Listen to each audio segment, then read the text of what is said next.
Think like a chief ethics officer. Welcome to Fresh Thinking University, where we curate the best content and wisdom from the wisest people who have ever lived. We create and curate knowledge to inspire and equip you to become the very best person you were born to be, to accomplish and make a difference. What does it mean to think like a chief executive officer? What does it mean to think like chief ethics officer? Imagine you secretly entered the mind of the chief ethics officer. What will you find? What is the relevance of the chief ethics officer? How do chief executive ethics officers apply their trade? What can we learn from chief ethics officers which can add value to you? Well, the chief ethics officer is responsible for developing and distributing codes of ethics, developing training programs for employees, and monitoring and auditing compliance with government regulations.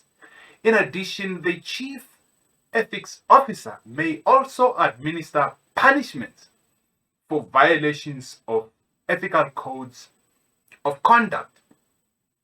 How ethically intelligent are you?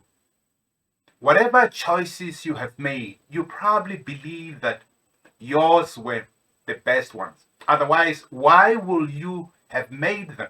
But how do you reconcile this with the fact that other people you like and trust might make different choices in the same scenarios or have different reasons for making the same choices?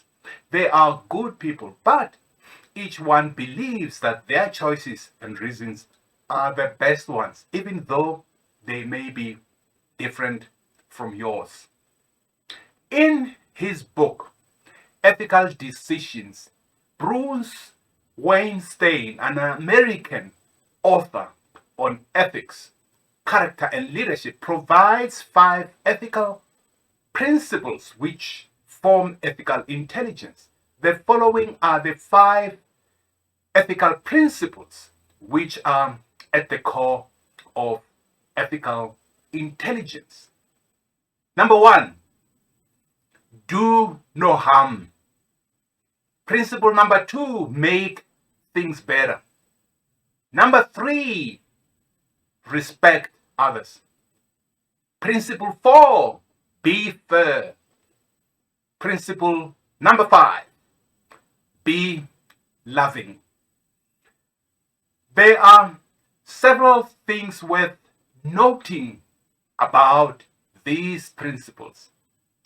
You know these principles already. These principles are the basis of both religious traditions and secular societies. These principles are tremendously difficult to live by. You learned these principles from your parents and teachers when you were young. For example, if you went to Sunday school, the principles were taught in every class you took. The principles are the bedrock of Eastern and Western religious traditions alike. Indeed, it is hard to imagine how any society or culture could fail to honor these principles. You will be afraid to leave your house, for example, if do no harm did not guide the behavior of your fellow citizens. All 5 principles are the glue that binds us together as human beings around the world. In every relationship we have or are likely to have, yet despite their central role in everyday life, it is easy to forget how important they are and to act instead on impulses that beckon us. But that may, in the long run, be more hurtful than helpful. Ethical intelligence versus emotional intelligence. In 1995, a psychologist and science journalist named Daniel Goleman shook up the world with his book Emotional Intelligence. Goleman described an indispensable element of professional and personal success, the ability to discern how others feel, which can be quite different from how they present themselves to the world. We now turn to the 5 principles of ethical intelligence in detail. The first principle of ethical intelligence: do no harm. The good news about do no harm principle of ethical intelligence is that all you need to do is apply it. Nothing. Do no harm is essential, a principle of restraint. When you choose not to respond to an obscene gesture with more of the same, you are applying do no harm. You are applying do no harm when you choose not to pass along rumor or gossip. As we have seen, do no harm is a principle of non-intervention. Suppose you are tempted to do or say something hurtful. In that case, the ethically intelligent response is to restrain that impulse, as difficult as that can be. However, you are called upon to do something rather than nothing when you become aware of imminent harm to others or yourself. Preventing harm is an essential element of ethical intelligence. The second principle of ethical intelligence: make things better. Why did you choose to do what you do for a living? Was it because you wanted to become rich, famous, well-liked? You may have achieved some or all of these goals, but I'll bet that none of these was what you were really after. Instead, you are in your line of work mainly because you wanted to make a positive difference in some way. Perhaps you wanted to improve the customer experience or your own family situation. Maybe your goal was to shake up the world with an idea, an invention, or a much needed service that wasn't being provided. Or as an artist, you wanted to touch people with a song, a painting, a novel, or a screenplay. Every time you provide excellent service to a client, you are making things better for the people in your life and for those you don't even know. But do you also take time every day to make things better for yourself? Do you make sure to have 3 nutritious meals, then work out or go for a walk, meditate, a nap, or a play? Ethically intelligent people do. Ethics isn't just about how you treat other people. It's also about how you treat yourself. Regarding yourself ethically means making sure that your body, mind, and spirit are nourished and satisfied. The third principle of ethical intelligence is respect others. Aretha Louise Franklin, the legendary singer, songwriter, and queen of soul, sings about respect. Eminem raps about respect. Our parents tell us how important respect is. But what does respect have to do with ethical intelligence? It isn't respect just a matter of etiquette?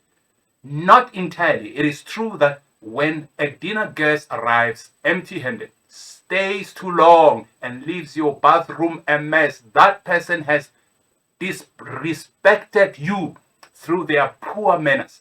But other aspects of respect are squarely within the realm of ethics because they touch upon the things that matter most. Ethically intelligent people show respect in the more profound sense by honoring the values, preferences, and most important, the rights of others. Do unto others as they will have you do unto them is another way of putting it. Note that this sounds like the golden rule. Do unto others as you would have them do unto you. But it is not exactly that. The fourth principle of ethical intelligence is be fair. The third principle of ethical intelligence, respect others, is founded on the idea that human beings should treat one another as ends in themselves and not merely as a means to an end. When you keep a friend's confidence, tell a client the truth about your products and services, or uphold a promise you have made to your spouse, you honor that person's right to be treated with respect. You honor the dignity of two people, the other person and yourself. The fifth principle is be loving. You might be surprised to find this principle presented as an element of ethical intelligence.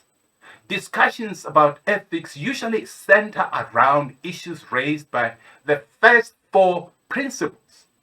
As Tina Turner might ask, what's love got to do with it? Here's how I'll respond to the queen of rock and roll. In his book, How to Win Friends and Influence People, Dale Carnegie talks about the importance of showing sincere appreciation to the people in your life. Although Carnegie's book is sometimes thought of as a tool for salespeople, the rules Carnegie presents make a lot of sense for anyone who wants to have solid and meaningful connections to people.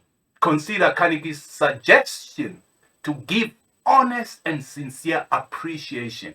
You don't have to be in sales to recognize the importance of letting people know when they are doing a good job. They feel suitable for being recognized for their hard work, and you feel suitable for making their day.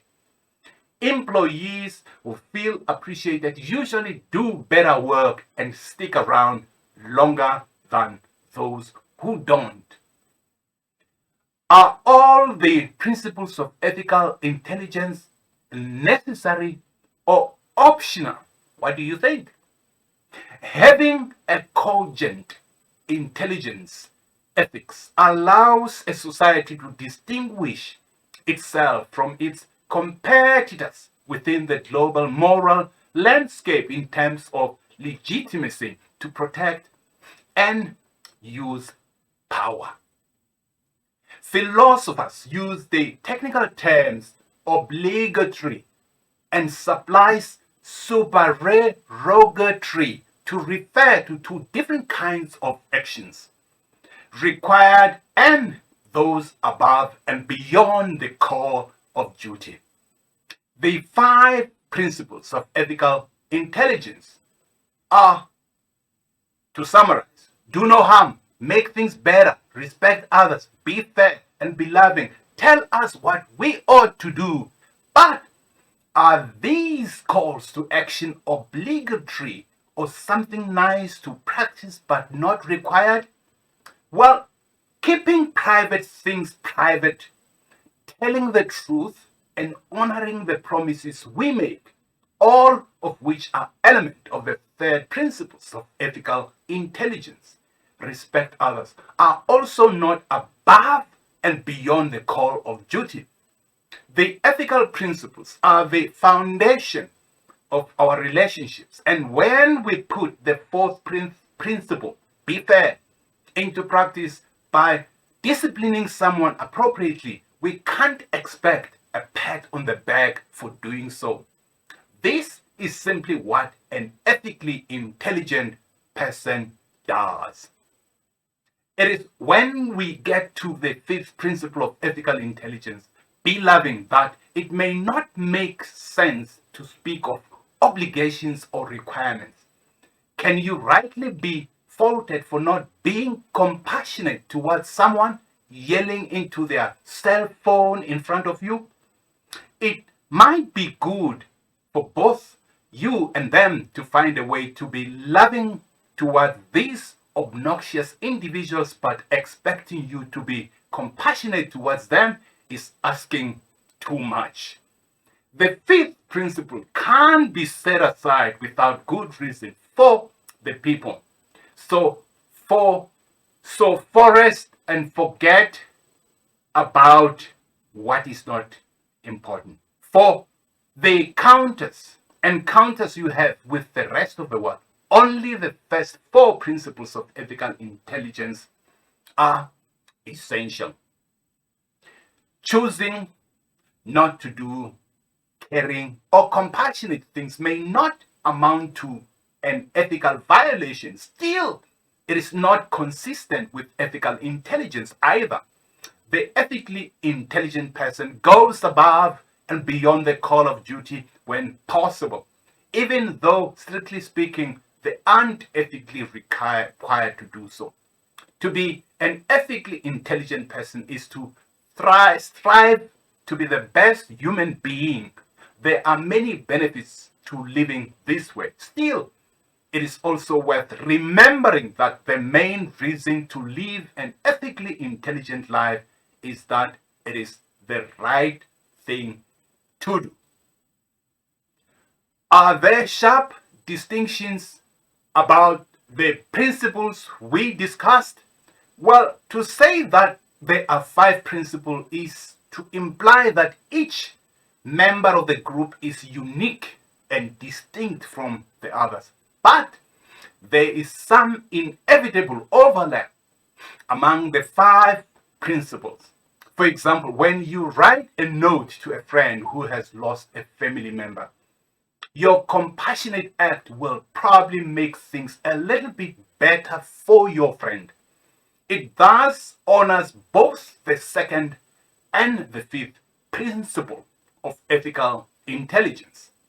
Making things better for someone avoids harming that person. So, the first principle of ethical intelligence is upheld too. Keeping our anger bottled up isn't an acceptable solution either, since doing so won't change the situation we are angry about. Instead, we are more likely to erupt with hostility somewhere down the line, which benefits no one. What then are some better ways to dealing with anger? Well, here are suggestions for responding with ethical intelligence when you encounter a situation that makes you angry. The first one is stop. Don't react right away. Take some time to assess what is going on. The next one is breathe deeply. Cooling down will make it easier to develop a strategy that will succeed. Number three, look at the matter from another point of view. What are all of the possible explanations for why this is happening? Ask what response is most likely to be effective. It probably won't involve blowing your stack. Get help if need be. The problem may be too big to handle alone. Help can even be in the form of some feedback from another person. This is a common sense approach to tackling infuriating situations with a cool head. Decisions made when we are boiling with rage rarely become good ones. How might we apply these five-step approach in our daily lives? Well, In summary, the first principle of ethical intelligence, do no harm, is a principle of non-intervention. We apply it by restraining the impulse to do or say harmful things. However, two corollaries call upon us to do something rather than nothing. Prevent harm and minimize unavoidable harm. The second principle of ethical intelligence makes things better, takes us further, and exhorts us to improve a lot of others and ourselves. This underscores how ethics concerns our responsibilities to ourselves and not just to our employer, colleagues, family, and friends. The third principle of ethical intelligence, respect others, has three components: protecting confidentiality, telling the truth, and honoring your promises. The fourth principle of ethical intelligence, be fair, means giving others their due. We do this in three critical areas: allocating scarce resources, disciplining or punishing others, and rectifying injustices. The fifth principle of ethical intelligence, be loving, speaks not to romantic feelings but to kindness, care, and compassion. It may rightly be understood not as an ethical requirement as the first four principles are, but rather as an ideal we should aspire to. No matter how complex the subject, the five questions should capture its essence on a single page. So, this is what ethical intelligence comes down to. When considering a course of action, ask yourself the following questions: will this avoid causing harm? Will it make things better? Is it respectful? Is it fair? Is it a loving thing to do? If you can answer yes to each of these questions, it is an ethically intelligent thing to do. What other course of action will allow you to do so if you can't? The five principles of ethical intelligence are a framework, not a formula, for living honorably. Managing your business and the rest of your life is a constant struggle. Still, make the five principles the foundation of your life. You will be able to solve the most challenging problems everywhere you go. Emotionally intelligent people are aware of how they and others feel. Ethically intelligent people know how to use this awareness the right way. Being ethically intelligent doesn't just mean knowing what is right. It also means having the courage to do what is right. Ethical intelligence may be the most practical form of intelligence there is, and the most valuable.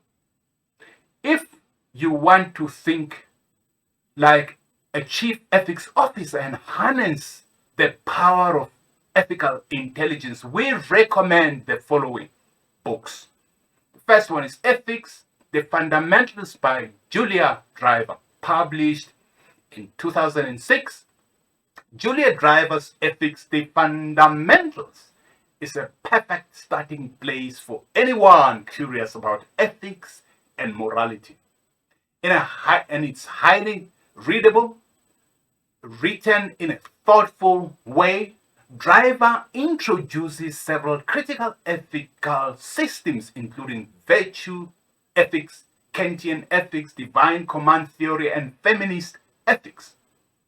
The next book is Being Good, A Short Introduction to Ethics by Simon Blackburn. Simon Blackburn, author of the best-selling General Introduction to Philosophy. Blackburn's primary focuses on this 172-page introduction on problems within ethics, from our status as moral beings to the foundations of moral judgment. This is a good primer for anyone interested in the complex issues inherited in the study of morality. The third book which we recommend is Ethics, History, Theology, and Theory and Contemporary Issues by Stephen Kahn and Peter Markey. If you are looking for a one-stop shop for all things ethics and morality, look no further than Stephen Kahn and Peter Markey's 1998 Ethics, History, Theory, and Contemporary Issues, spanning a period of 2,500 years of ethical theories. This is a very good book to dig deep and immerse yourself on it. Now, what does it mean to think like Chief Ethics Officer? That is the question. As a leader aspiring to acquire ethical intelligence, what are the 3 key lessons you learned from this masterclass? How can you apply the lessons to improve the quality of your life? What are the 3 specific actions you plan to take in the next 24 hours? I'm glad we journeyed together during this masterclass. We appreciate you coming over, and we promise that only the very best content ever will be put on this platform. To continue your journey with Fresh Thinking University masterclasses, hit the subscribe button on the YouTube platform. Let us know what inspires you and how best we can serve you on this platform. Hit the subscribe button and be the first person to get new content from this platform. Signing off, Dr. Masasekane Misha Kosa, the Thinking Futurist. Thank you.